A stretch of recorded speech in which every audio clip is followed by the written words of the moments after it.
Hello students and welcome to today's session. आज हम diversity in living organisms में जितनी भी क्लासिफिकेशन की टाइप्स हैं उसको थोड़ा डिटेल में पढ़ेंगे। इससे पहले स्टूडेंट्स जो हमने स्लाइड्स ली थी उसमें हमने आर्टिफिशियल और नेचुरल सिस्टम ऑफ क्लासिफिकेशन के बारे में पढ़ा। आज हम स्टार्ट करेंगे कि क्लासिफिकेशन स्टार्ट कहाँ से हुई थी और आते आते क्लासिफिकेशन कैसे मॉडिफाई हो गई। सबसे पहले क्लासिफिकेशन की हिस्ट्री।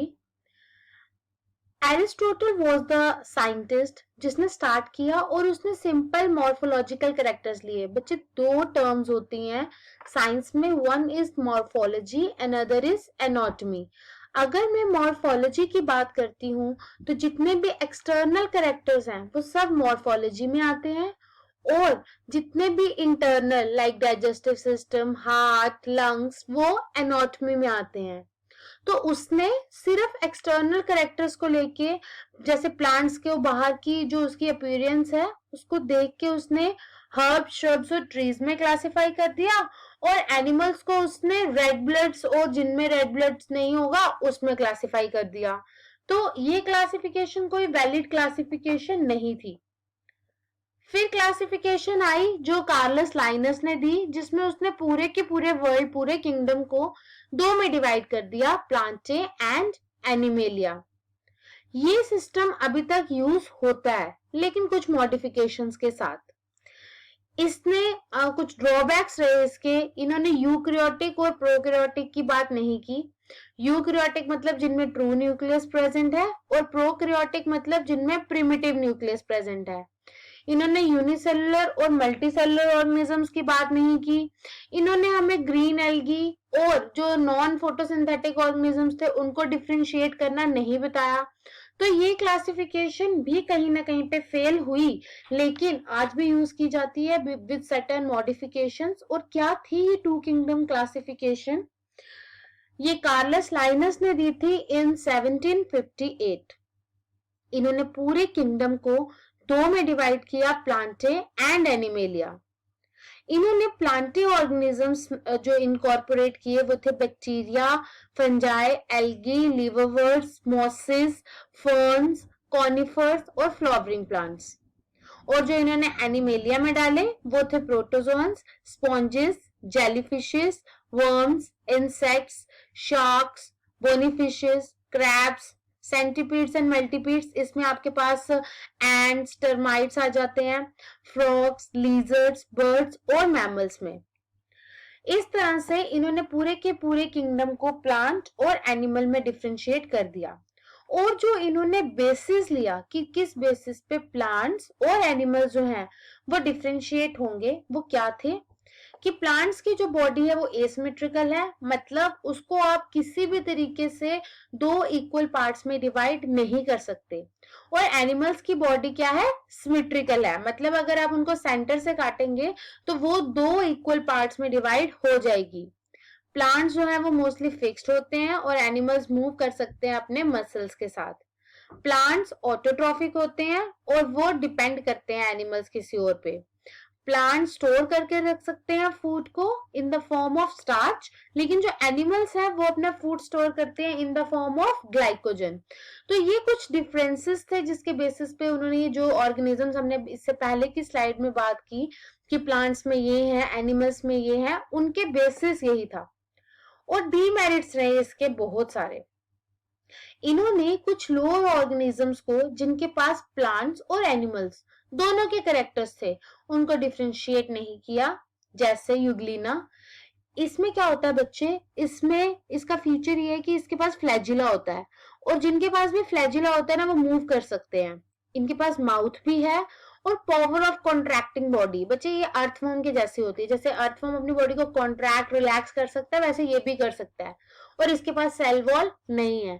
तो ये सारे फीचर्स इसके किसके जैसे थे? एनिमल्स के जैसे। लेकिन इसमें प्लांट लाइक फीचर्स भी थे, इसमें क्लोरोफिल था, इसका मतलब ये ग्रीन था और ये अपना खाना खुद बना सकता था, इसलिए ये ऑटोट्रॉफिक थे। तो ऐसे ऑर्गेनिजम्स की बात इन्होंने नहीं की।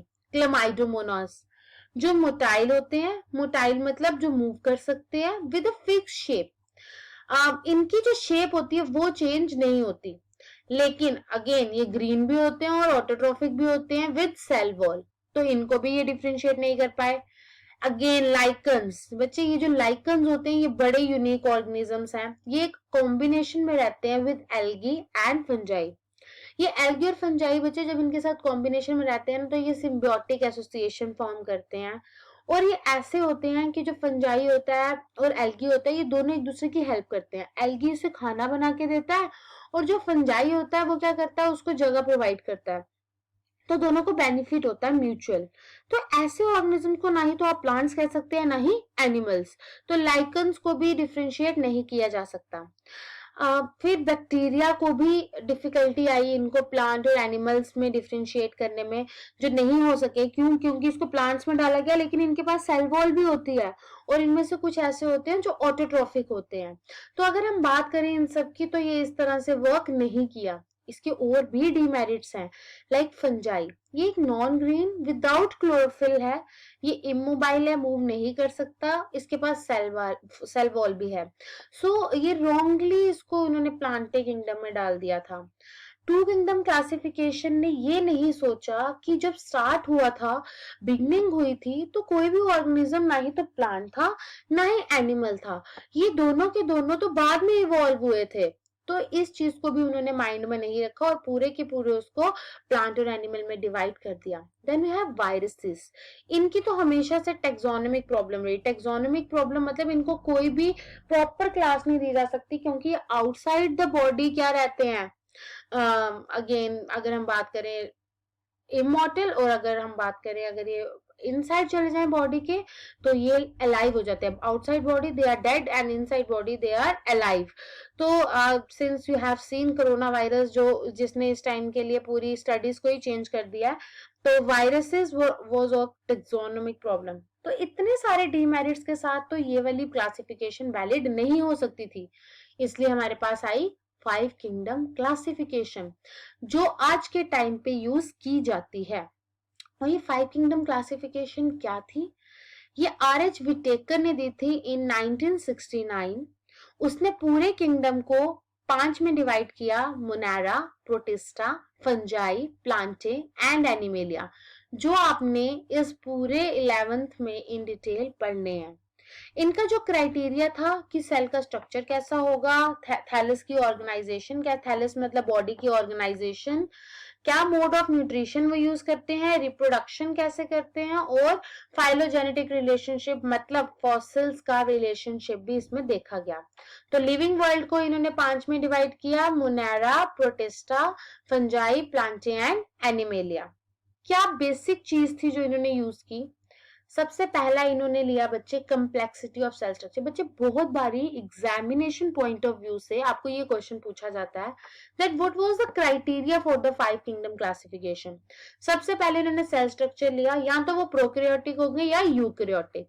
अगर प्रोकैरियोटिक की बात करती हूँ तो प्रिमिटिव होंगे, न्यूक्लियस जो होगा वो वेल डेवलप्ड नहीं होगा, बहुत सारी ऑर्गेनेलिस इनके पास नहीं होंगी।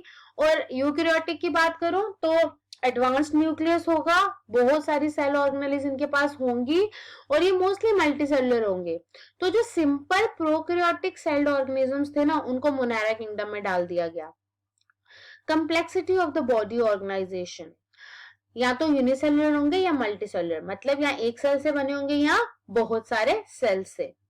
इसके बाद उन्होंने लिया मोड ऑफ न्यूट्रिशन। न्यूट्रिशन आपको पता है, the intake of material which we take and using that energy for getting our work done. तो 2 टाइप्स के हैं, ऑटोट्रॉफिक जो मतलब अपना खाना खुद बनाते हैं। फर्दर ये 2 टाइप्स के हैं, कीमोसिंथेटिक और फोटोसिंथेटिक।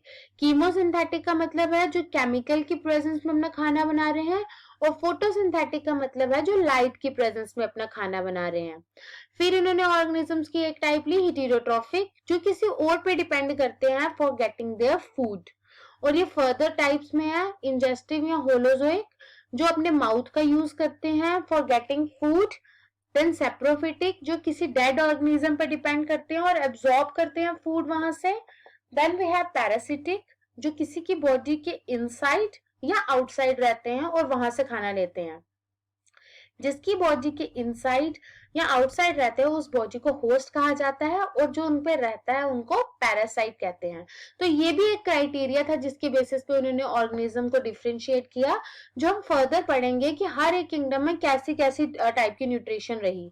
और लास्ट जो इन्होंने लिए that is phylogenetic relationship, very important from the point of view of having a classification, जिसमें उन्होंने एवोल्यूशनरी हिस्ट्री ली ऑर्गेनिजम्स की, जो बच्चे बड़ी इंपॉर्टेंट थी। आपने जब क्लासिफिकेशन 9th में भी पढ़ी होगी तो आपने देखा होगा एक ऑर्गेनिज्म दूसरे ऑर्गेनिज्म से लिंक्ड था, और वो लिंकेज हमें कैसे पता चली, इस फाइलोजेनेटिक रिलेशनशिप की वजह से। तो आज जो हमने टॉपिक्स पढ़े that is the history of classification, then we have two kingdom classification in detail, और उसमें क्या मेरिट्स और डीमेरिट्स थे, और लास्ट में हमने 5 किंगडम का बेसिक क्राइटेरिया पढ़ा। इसके बाद हम देखेंगे मोनेरा, प्रोटिस्टा और एडवांटेजेस क्या रहे 5 किंगडम क्लासिफिकेशन के लिए। That's all for today's class, thank you.